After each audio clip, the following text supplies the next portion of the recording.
So, welcome to Bio3 Week 2, to the 5th lecture. Today we will talk about exit base and buffer. And before that, let's have a brief review of what we talked about last time. Last time we talked about properties of water. And we talked about water is a universal solvent. It can dissolve many chemicals and many substances. And we also mentioned about water can dissociate ionic compound. We gave you an example of sodium chloride. So I gave you an analogy about dissolving or dissociate is equivalent. It's very similar to getting a divorce. I mentioned that ionic bond is like getting married.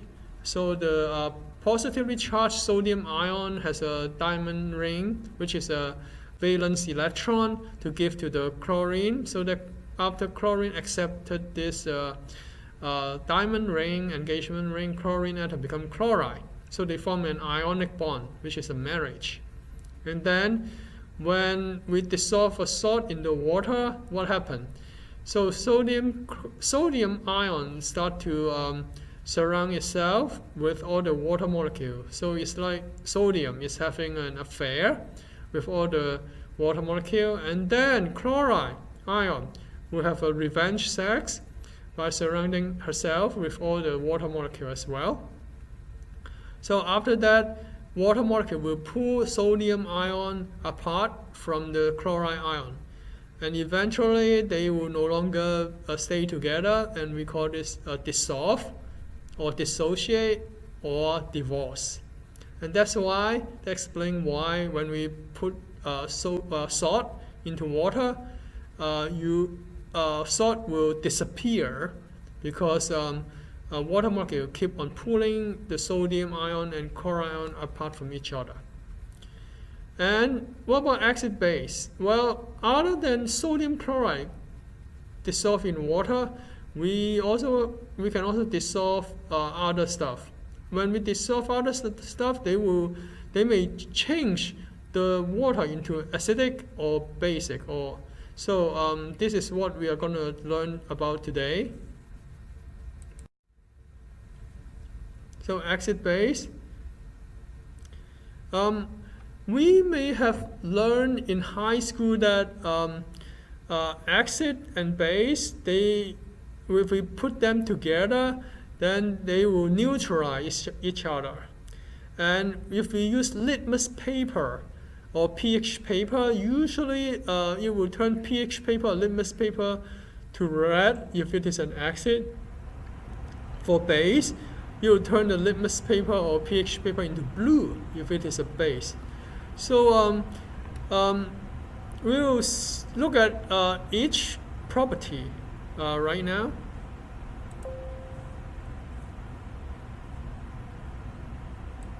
So when water ionizes, what does it mean, ionizes?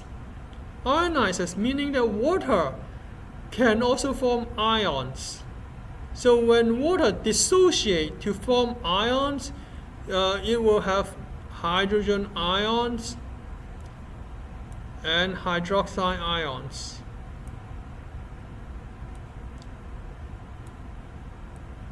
And hydrogen ions and hydroxide ions. So you can see that a water molecule H2O will dissociate, become hydrogen ion and hydroxide ion. So and the process is reversible, meaning that water is not completely dissociated. It's not like dissolving a sodium chloride. It's not like dissolving sodium chloride or into water. When we dissolve sodium chloride, we write it this way. So we have a sodium chloride, which is a salt. We use a one strict arrow like this, and then we will get sodium ion and chloride ion. So this is what we mean complete dissociation. This is complete dissociation. So, but water is incomplete dissociation. We call it reversible. It is incomplete and reversible. So that's the differences between reversible, or we call it incomplete dissociation, or complete dissociation. So in other words, water, some of the water will become hydrogen ion, some of the water will become hydroxide ion, but some of the water will remain as a water molecule. But when we put a sodium chloride salt into water, all of them, all the sodium chloride salt will become sodium ion and chloride ion. So that's the differences. Complete meaning that all of them will be dissolved. Incomplete meaning that some of them will remain water molecule, but some of them become ions. So acid is a substances that will give you hydrogen ion. So this is a very good definition. I like the color scheme. So red color acid, because it will give you hydrogen ion when it dissociates. It will give you high hydrogen ion concentration. For the base, blue is base, and then you use hydroxide ion, blue, and high hydroxide ion concentration. So the reason why we put here low hydrogen ion concentration, the reason is that for pH, we will talk about pH later. pH, it is like the power of hydrogen ion. pH measure only hydrogen ion concentration. In other words, if you have a solution that has a high concentration of hydrogen ion, then we call it acid. On the other hand, if you have a solution that has a low hydrogen ion concentration, we call it base. So we'll talk about the definition of pH later. So this is what it means. When we have an acid, when it dissolves into water, when you have an acid, when it dissolves into water, then it will give you a lot of hydrogen ion. On the other hand, when you have a base and you add it into water, it will give you a lot of hydroxide ion, or it will give you a low hydrogen ion concentration. What about a neutral solution? A neutral solution will give you an equal number of hydrogen ion and hydroxide ion. I like this equation. This is very scientific.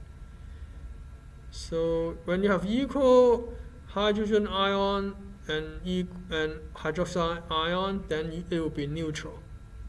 Okay, pH. This is what I mentioned before. It's a logarithmic multiples of 10 scale that measure hydrogen concentration. See, I told you that it measures hydrogen concentration only. It's the negative of log of pH is the negative of log of a hydrogen ion concentration. That's why for acid, the pH of an acid measure tells you that you have a very high hydrogen ion concentration. But for base, pH will tell you that you will have a very low hydrogen ion concentration. So let's take a look at the math about pH scale. So if you have this amount of hydrogen ion in the solution, we're going to convert into 1 times 10 to the minus 8. So this is the power of the hydrogen ion. Then the pH will be 6. On the other hand, if you have this amount of hydrogen ion in the solution, then when we convert it into scientific notation, I hope you still remember how to do it. you're supposed to do it in the first lab in Bio 3 here. The scientific notation is -8. Then the pH power of the hydrogen ion will be 8. So this is the definition of the mole. The amount of matter that has the same number of atom, molecule, or ion as in the 12 gram of carbon atom. So this is a definition I want you to memorize. It's a very good definition. Okay, pH scale.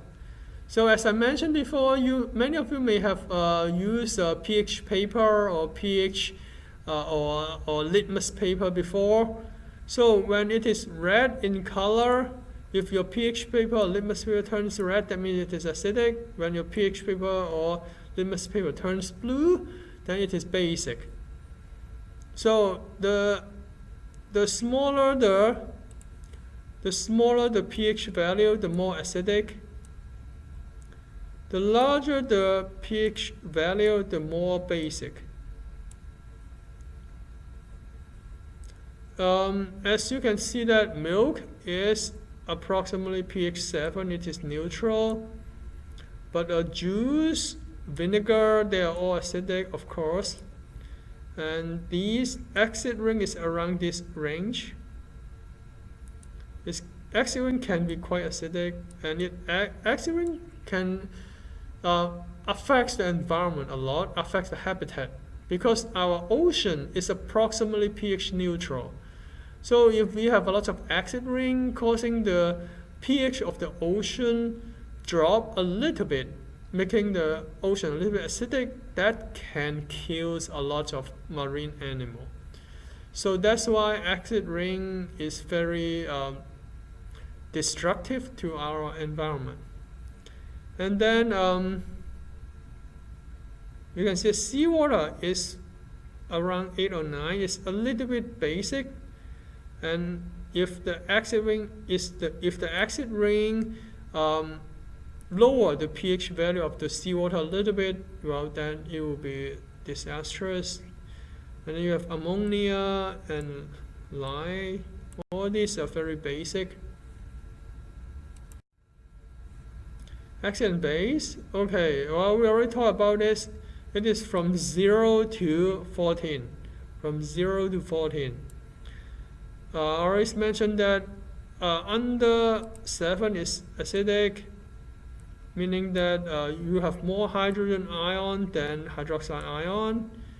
If you have higher than 7 is alkaline, that means that you have more hydroxide ion than hydrogen ion. At pH 7 it is neutral, that means the two ions, they are the same concentration. The bracket here means concentration, in case you don't know or if you forgot about your basic chemistry. Bracket means concentration.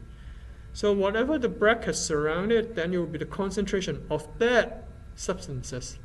In this case, it will be the concentration of hydroxide ion here, and it will be concentration of hydrogen ion here.